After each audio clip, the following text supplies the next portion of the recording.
Hello दोस्तों, और आपका स्वागत है मेरे चैनल डेयर टू क्यूब पे। आज हम बात करेंगे क्यूब के कुछ नोटेशंस के बारे में। अगर आप अभी अभी क्यूबिंग चालू कर रहे हैं तो आप ये वीडियो ज़रूर देखिए, क्योंकि ये नोटेशंस आपको फॉर्मूला और एल्गोरिदम्स अप्लाई करने में काम आएंगे। और दूसरी तरफ, अगर आपको बिगनर्स मेथड से क्यूब सॉल्व करना आता है फिर भी आप ये देखिए, क्योंकि इस वीडियो के आगे पार्ट में आपको थोड़े एडवांस नोटिफिकेशंस देखने मिलेंगे। तो चलिए दोस्तों, शुरू करते हैं।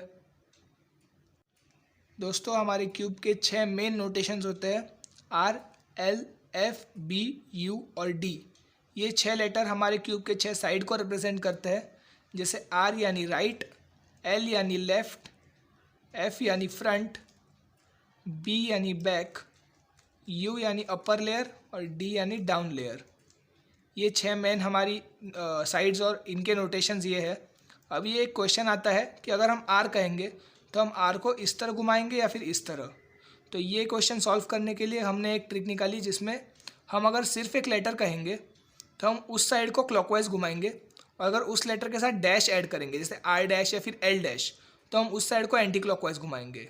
फॉर एग्जाम्पल, अभी हमारा जो आर लेयर है इसे हम अगर क्लॉकवाइज घुमाना चाहेंगे तो हम पहले इस आर लेयर को अपने फेस पे लेके आएंगे और एक बार इसे क्लॉकवाइज घुमाएंगे, और अगर आर डैश घुमाना है तो एंटी क्लॉकवाइज। तो अभी हर बार तो हम सिंपली इसे अपने फेस पर तो नहीं लेके आ सकते। इसके लिए हम इसे सिर्फ ऐसे ही याद करेंगे कि हमें आर ऊपर की साइड घुमाना है और आर डैश नीचे की साइड। सिमिलरली एल हमें नीचे की साइड और एल डैश ऊपर की साइड।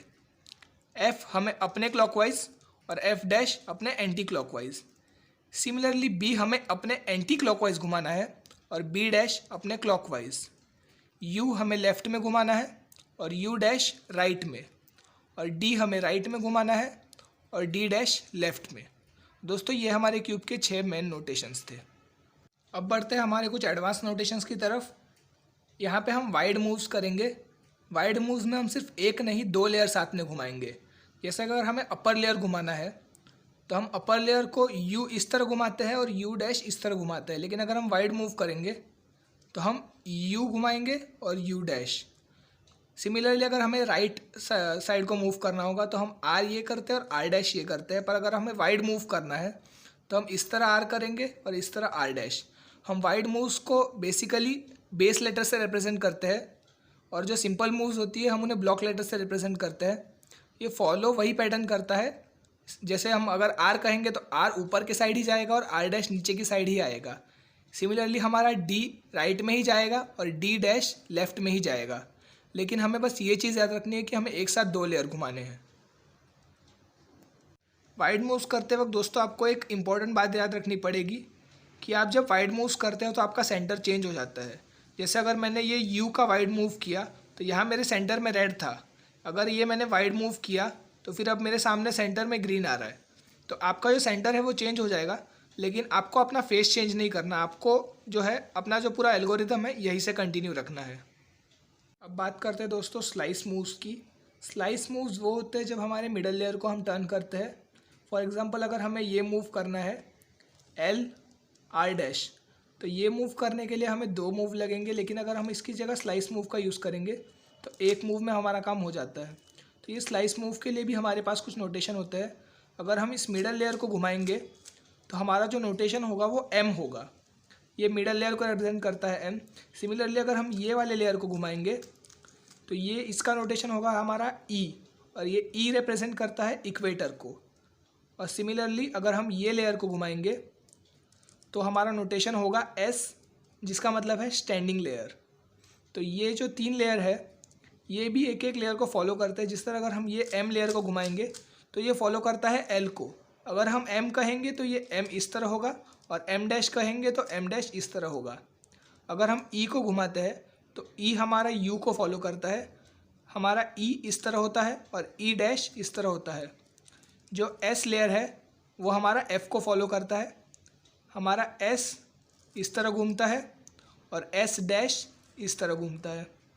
और दोस्तों, एक और बात आपको इम्पोर्टेंट बताऊं कि अगर आप स्लाइस मूव्स करते हैं तो आपकी ये एक मूव 2 मूव्स की तरह काउंट होंगी। ऑफिशियली स्लाइस मूव्स कभी काउंट नहीं की जाती।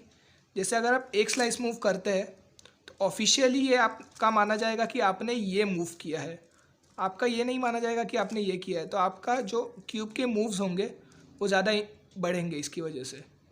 दोस्तों मैंने अभी आपको कहा कि स्लाइस मूव जो है, अगर आप एक स्लाइस मूव करेंगे तो आपके 2 मूव्स काउंट होंगे। इसका मतलब सिर्फ ये है कि ये स्लाइस मूव्स ऑफिशियली रिकॉग्नाइज नहीं है। ऑफिशियली अगर आप स्लाइस मूव करेंगे तो जैसा मैंने आपको कहा कि यही मूव आपके काउंट होंगे, लेकिन ये स्लाइस मूव्स आपको सीखना बहुत ज़्यादा ज़रूरी है, क्योंकि मोस्ट ऑफ द क्यूबर्स अपने फॉर्मूलाज को स्लाइस मूव्स के साथ इम्प्लीमेंट करते हैं और दूसरों को बताने के टाइम पे भी ये स्लाइस मूव्स बहुत ज़्यादा यूज़ किए जाते हैं। अगर आप ये स्लाइस मूव्स सीखते हैं तो आपके एल्गोरिदम्स की स्पीड बहुत ज़्यादा बढ़ेगी और आपको ये इम्प्लीमेंट करने में बहुत ज़्यादा सिंपल है।